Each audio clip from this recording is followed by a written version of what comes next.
Welcome to Suman TV. నేను మీ నవీన్. వయసుతో సంబంధం లేకుండా ఈ మధ్యకాలంలో మోకాల నొప్పులు అయితే అందరిలో మనం చూస్తూ ఉంటాము. సో ఎక్కువ స్పోర్ట్స్ ఆడే వాళ్ళలో స్పోర్ట్స్ ఇంజ్యూరీస్ అని చెప్పేసి అంటుంటారు. ఈ లెగ్మెంట్ టైర్ కావచ్చు, ఇట్లాంటి ప్రాబ్లమ్స్ చూసుకుంటాం. సో ఇట్లాంటి వాటన్నిటికీ కూడా నొప్పులను తగ్గించే ఒక లీఫ్ గురించి ఇప్పుడు మనం తెలుసుకుందాము. ఈ లీఫ్ అయితే నా చేతిలో ఉంది. సో ఇది మోకాల నొప్పులను ఏ విధంగా తగ్గిస్తుంది, ఎట్లా మనకు స్ట్రెంగ్త్ ఇస్తుంది అనేది అయితే తెలుసుకుందాం. ప్రస్తుతం మనం వచ్చేసి జీవశ్రీ ఆయుర్వేద వెల్నెస్ సెంటర్లో ఉన్నాం.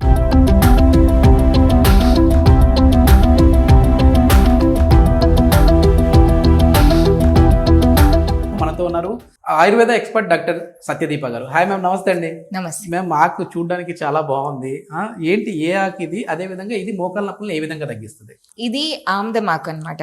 జనరల్ గా ఆమ్దమాకు అనేది అందరికీ తెలుసు, అంటే ఆమ్దం నూనె తెలుసు, ఆకు పెద్దగా జనాలకి తెలీదు. కానీ ఆమ్దమాకు జనరల్ గా కౌస్ కానీ క్యామెల్స్ కానీ ఇదే వాటి తిండి. One of the best medicines, అంటే నొప్పి తగ్గించడానికి, వాతం తగ్గించడానికి బెస్ట్ మెడిసిన్ అన్నమాట ఆమదమాకు. అంటే దీని గింజలతోనే ఆముదం తయారు చేస్తారు. ఎగ్జాక్ట్లీ. ఈ గింజలే బాయిల్ చేసిన తర్వాత దాంట్లో నుంచి వచ్చిన నూనెనే ఆమ్దం అన్నమాట. దీంట్లో ఉన్న మెడికల్ ప్రాపర్టీస్ ఏంటి మ్యామ్? అంటే ఇది ఏ విధంగా మెయిన్ ఈ నొప్పుల్ని తగ్గిస్తుంది, పెయిన్స్ ని? బేసికలీ ఇది వాత శమనం, శ్రేష్ఠ వాత శమనం. అంటే ఎక్కడ ఎంత నొప్పి ఉన్నా కూడా వాతాన్ని తగ్గించే ప్రాపర్టీస్ ఆకుకి బాగా ఉంది. నూనెకి వేరే, నూనె ప్రాపర్టీస్ వేరే, ఆకు ప్రాపర్టీస్ వేరే. సో ఒక్కొక్క కండిషన్ లో ఒక్కొక్కలాగా మనం ఆమ్దంని వాడుతూ ఉంటాం అనమాట. పంచాంగం అంటే లీఫ్ వాడొచ్చు, స్టెమ్ వాడొచ్చు, పువ్వు వాడొచ్చు, సీడ్స్ వాడొచ్చు, ఈవెన్ రూట్స్ కూడా వాడతాం, డిఫరెంట్. సో ఈ కండిషన్ లో ఈరోజు మనం చూసేది ఇంజురీ, నీ రిలేటెడ్ ఇంజురీ. బ్యాక్ పెయిన్ అవ్వచ్చు, కానీ ఈరోజు స్పెసిఫిక్ గా నేను నీ రిలేటెడ్ ఇంజురీ అంటే మన దగ్గర ఈ అబ్బాయి పేషెంట్ ఉన్నారనమాట. కింద పడ్డారు, కింద పడడం వల్ల విపరీతమైన నొప్పి, రెస్ట్ ఒకటే మార్గం. సరే, సర్జరీ లేదు ఈ కండిషన్ లో. సో తొందరగా హీల్ చేయడానికి మనం ఇలాంటి వాత శమనం ప్లస్ మెడికేటెడ్ ఆయిల్, మురివెన్న లాంటిది ఆయిల్ మనం యూజ్ చేసేసి ఇలాంటి ప్యాక్స్ అంటే వేడి చేసి దాన్ని, అంటే నేను ప్రొసీజర్ చూపిస్తాను, ఎప్పుడైతే పెడతామో హీలింగ్ కి హెల్ప్ అవుతుంది. లోపల ఉన్న టేర్ తగ్గించడం, దాన్ని హీల్ చేయడానికి హెల్ప్ చేయడం, అలాగే వాతాన్ని తగ్గించి నొప్పి తగ్గించడం. అంటే గుర్తు పెట్టుకోవాల్సింది ఏంటంటే వాతం లేకుండా నొప్పి అనేది ఉండదు. అది ఎక్కడైనా నొప్పి కానివ్వండి, వాతం ఖచ్చితంగా ఉండాలి. అంటే వాత పిత్త కఫ 3 దోషాలు, దాంట్లో వాతం ఎప్పుడైతే పెరుగుతుందో అప్పుడు నొప్పి పెరుగుతుంది. వాతం అంటే గాలి, పిత్తం అంటే వేడి, కఫం అంటే వాటర్, నీరు. సో ఈ వాతం, విండ్ ఎనర్జీ తగ్గాలి, దేనివల్ల అయితే నొప్పి వస్తుందో అది ఇలాంటి లీవ్స్ తో తగ్గించవచ్చు. నేను ఇప్పుడు ప్రొసీజర్ చూపిస్తాను ఎలా చేయాలి ఏంటి అనేది. అదే విధంగా చాలా వరకు కూడా మోకాళ్ళలో గుజ్జరిపోయింది అంటుంటారు కదా, అట్లాంటి వాళ్ళకి కూడా ట్రీట్మెంట్స్ ఉన్నాయండి ఇక్కడ ఆయుర్వేదం?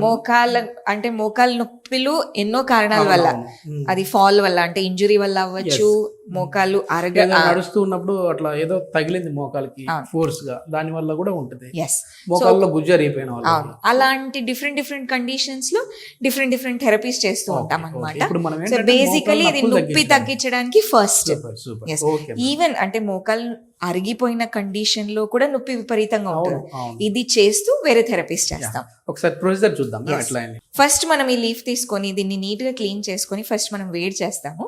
నేను చూపిస్తాను.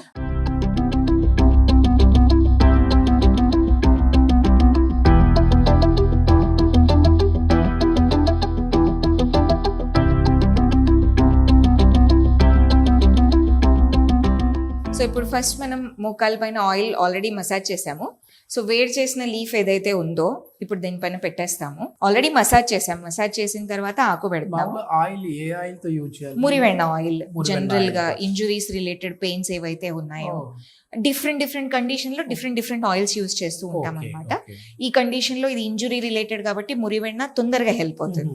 సో ఇది చేశాక వేడి మన క్లాత్ తో ర్యాప్ చేస్తాం. అంటే లోపల వేడి మనకి ఏమంటారు, ట్రాప్ అవ్వాలి. సో నీట్ గా మోకాలకి కట్టేసి, మరీ టైట్ గా కట్టకూడదు. సో ఇది అందరు జనరల్ గా మోకాలు నొప్పులు ఉన్న వాళ్ళు ఇంజురీ తర్వాత, అంటే మీరు డాక్టర్ దగ్గరికి వెళ్ళారు, హీలింగ్ కి టైం పడుతుంది, ఇది ఖచ్చితంగా మనం చేసుకోవచ్చు. నేను చెప్పేది ఏంటి, జనరల్ గా ట్రై చేసి చూడండి. తగ్గలేదంటే మాత్రం ఖచ్చితంగా మళ్ళీ కన్సల్టెంట్, అంటే దగ్గరున్న ఆయుర్వేదిక్ డాక్టర్ ని మాత్రం ఖచ్చితంగా. ఎందుకంటే మేడం చెప్పారు, మేము ట్రై చేసాము కానీ తగ్గలేదు అనేది మళ్ళీ అదొక కమెంట్లు కూడా వస్తూ ఉంటాయి. కాబట్టి దీన్ని కరెక్ట్ చేసే ప్రాసెస్ లో చేయాలి. ప్లస్ ఒక ఆయుర్వేదిక్ కన్సల్ట్ చేసి చేసుకుంటే మాత్రం ఆల్వేస్ వెరీ యూస్ఫుల్. ఇది ఎన్ని రోజుల్లో దీని రిజల్ట్స్ అనేది మనం మనం చూడొచ్చు? డే 1 నుంచి నొప్పి తగ్గడం స్టార్ట్ అయిపోతుంది. Day one మొత్తం నుంచి. హీల్ అవ్వదు, ఆహా. నొప్పి మాత్రం తగ్గుతుంది Okay, డే 1. relax, కానీ relax మినిమం అలా ఒక 20 డేస్ 25 డేస్ మాత్రం చేయాలి. జనరల్ గా ఒక పెట్టేసి మనం ఒక 3 అవర్స్ 4 అవర్స్ దీన్ని ఇలాగే వదిలేసాం అనుకోండి, మంచి రిజల్ట్. రిలీఫ్ అయితే వస్తుంది. Yes, అంటే yes. పూర్తిగా అనేది హీలింగ్ కూడా అవుతుంది. అవుతుంది. ఎస్ ఎస్ 20-25 డేస్ లో హీలింగ్ కూడా స్టార్ట్ అయిపోతుంది లోపల. డైలీ నొప్పి డే 1 నుంచి స్టార్ట్ అయిపోతుంది మనకి నొప్పి తగ్గడం. తగ్గడం. ఎస్, మనం ఇది మరీ టైట్ కట్టట్లేదు, తను లేచి తన యాక్టివిటీస్ అన్ని చేయొచ్చు. కానీ ఒకటి గుర్తుపెట్టుకోవాల్సింది ఏంటంటే, ఎలాగో ఇంజురీ అయింది, వీలైనంత వరకు రెస్ట్ తీసుకోవడం చాలా చాలా అవసరం అన్నమాట. రెస్ట్ తీసుకోవాలి, మెడిసిన్స్ వాడాలి. రెస్ట్, మెడిసిన్, చిన్న చిన్న ఎక్సర్సైజెస్, మరి విపరీతమైన ఎక్సర్సైజెస్ కాదు, చిన్న చిన్న ఎక్సర్సైజ్ మనం వాడకుండా అలాగే కాళ్ళని వదిలేస్తే కూడా ఇబ్బంది అవుతుంది. కాబట్టి రెగ్యులర్ గా డాక్టర్ ని కన్సల్ట్ చేసి ఏ మూవ్మెంట్స్ చేయొచ్చు, ఏవి చేయకూడదు, ఏ మెడిసిన్స్ వాడాలి, అవి చూసుకుంటూ దీన్ని మనం ఇలా హీల్ చేయొచ్చు అనమాట. ఇది మన ఆమదం ఆకులో ఉన్న పవర్ అన్నమాట. జీవశ్రీ స్పెషాలిటీ ఏంటి మ్యామ్? అంటే ఎక్కువగా ఇక్కడికి ఎట్లాంటి వాళ్ళు వస్తుంటారు పేషెంట్స్? అన్ని కేసెస్ వస్తున్నాయండి. ఇప్పుడు జనరల్ గా ఆయుర్వేదిక్ అవేర్నెస్ పెరిగింది. థెరపీస్ మనం ఇప్పుడు కేరళ వెళ్ళి చేసుకోవాల్సిన అవసరం లేదు. ఇక్కడే మనం అన్ని కేరళ ఆయుర్వేదిక్ థెరపీస్ అన్ని మనం ఇక్కడ చేస్తున్నాం. కాబట్టి ఈజీగా మనం ఇవి హ్యాండిల్ చేసుకోవచ్చు. ఇది మొత్తానికి ఏంటంటే, ఏదో ఇది ఆకు ఆముదం ఆకే కదా, ఏం పనికి వస్తుంది అని చెప్పేసి అనుకున్నారు. దీంతో కూడా మనం వచ్చేసేసి ఈ మోకాల నొప్పులు, అదేవిధంగా ఎక్కడైతే వాతానికి సంబంధించి, అంటే ఈ వాతానికి సంబంధించిన నొప్పులు ఉంటాయో వాటిని తగ్గించడానికి అయితే ఈ ఆముదం ఆకు అనేది చాలా వరకు ఉపయోగపడుతుంది. సో దీంతో పాటుగా వాళ్ళ కండిషన్ని బట్టి కొన్ని రకాల ఆయిల్స్ అయితే డాక్టర్ గారు సజెస్ట్ చేస్తారు. సో దీన్ని మనం ఇంట్లో ఉండి ట్రీట్ చేసుకున్నాము అంటే మాత్రం ఈ నొప్పుల నుంచి ఉపశమనం పొందవచ్చు. ఇంకా దీర్ఘకాలికంగా ఎక్కువ ఏదైనా పెయిన్ ఉన్నాయి అని అంటే మాత్రం ఖచ్చితంగా అట్లాంటి వాటికి కూడా డిఫరెంట్ థెరపీస్ ఉన్నాయని చెప్పేసి డాక్టర్ గారు చెప్తున్నారు. సో మీరు నేరుగా హాస్పిటల్ వారితో మాట్లాడాలంటే వారి కాంటాక్ట్ నెంబర్ ప్రొవైడ్ చేస్తున్నాం, మీరు వారితో మాట్లాడచ్చు. Thank you ma'am. Thank you.